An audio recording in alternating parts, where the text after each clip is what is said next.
The war in Ukraine has dragged on for years, and in the middle of a front line that looked stagnant. Suddenly, one point has shifted the map again. Krasnoarmeysk, or Pokrovsk, in Ukrainian naming.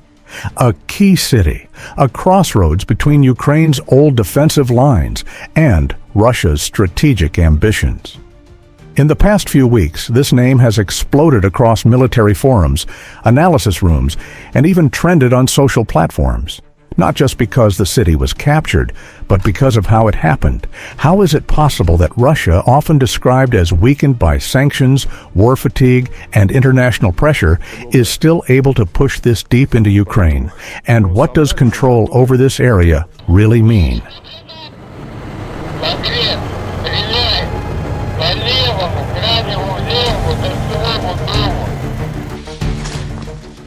Krasnoarmeysk is not just another city. It is a logistical hub for Ukraine in western Donetsk. For 2 years, it served as the second line of defense after Avdiivka and Marinka fell. Ukraine long treated this area as the next fortress. Western analysts called it a secondary defensive belt. Ukrainian analysts described it as the wall that must hold until more help arrives. But the map on the ground told a different story. When Russia finally moved into this city, many asked, how could a defensive line that was praised so highly be breached? To answer that, we have to look at the pressure that had been building long before the city was actually taken.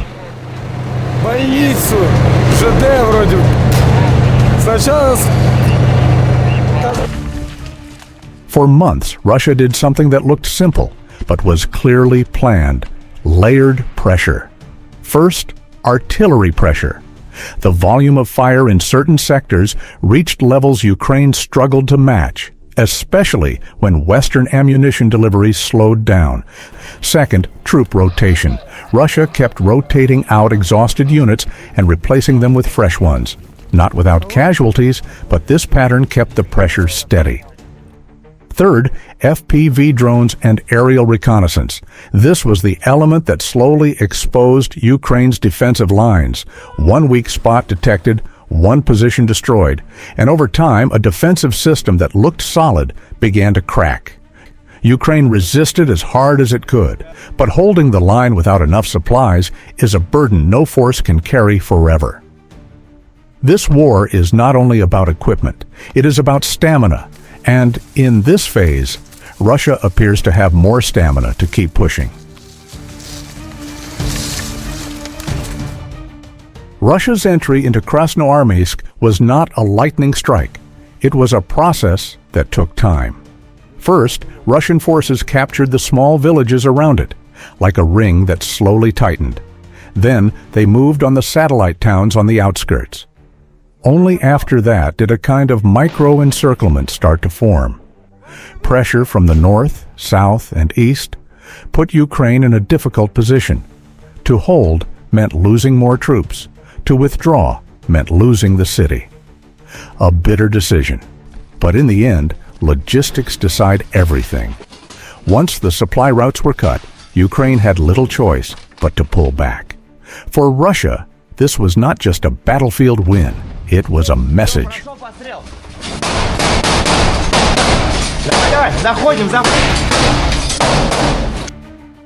The capture of Krasnoarmeysk carries a strategic signal.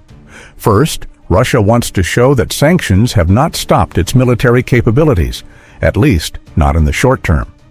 Second, it wants to demonstrate that its war stamina is still long, that it can keep operating even when the West expects it to run out of breath.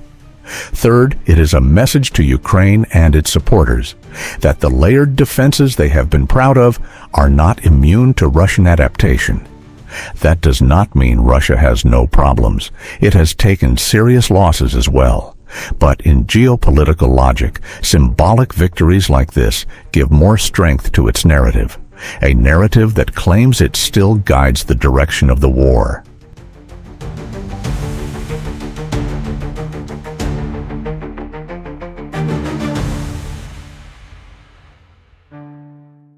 On the other side, it is important to understand that Ukraine did not simply lose without a fight. There are structural reasons that weakened its defenses. First, ammunition shortages. Delayed support meant Ukrainian artillery could not respond to Russian pressure effectively. Second, manpower issues. Many Ukrainian units have been fighting for long periods without proper rotation. Third, static defenses that once worked became vulnerable to drones and aerial reconnaissance. Positions that were safe in the past can now be exposed in minutes. That is why a line long viewed as the Western Shield of Donetsk finally cracked. This is not about Ukraine not trying. It is about the harsh reality of modern warfare, which becomes even more brutal when a force lacks tools and supplies.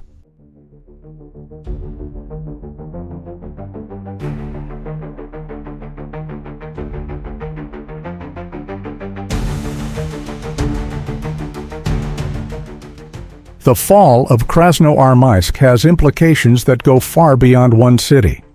First, Ukraine's logistics routes in the western Donetsk sector are disrupted. That has an impact on other parts of the front. Second, Russian forces are now closer to strategic routes that could split certain Ukrainian defensive groupings. Third, this step opens the door for follow-on operations that could target larger cities deeper in the rear. But war never moves in a straight line. This victory could be followed by Ukrainian counterattacks in other sectors. This is what keeps this conflict constantly changing. Nothing is absolute.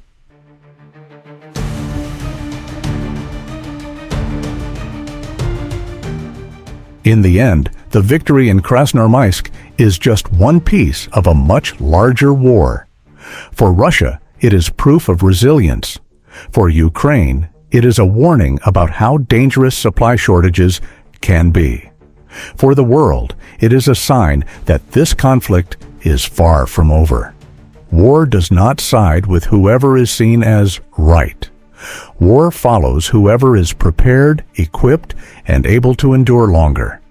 And every city that falls brings new consequences.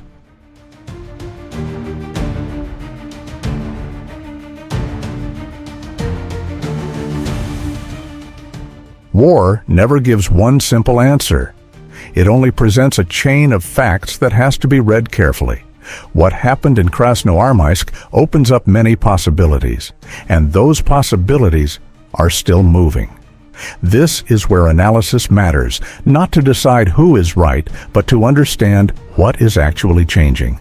Let's keep checking the data, looking from both sides, and trying to understand the bigger picture that history is shaping right now. This channel does not promote violence, war, or political alignment. All information is presented for educational purposes, analysis, and geopolitical understanding. Viewers are encouraged to think critically, to avoid swallowing any single narrative blindly, and to always compare sources from multiple perspectives. Thank you for watching. See you in the next analysis.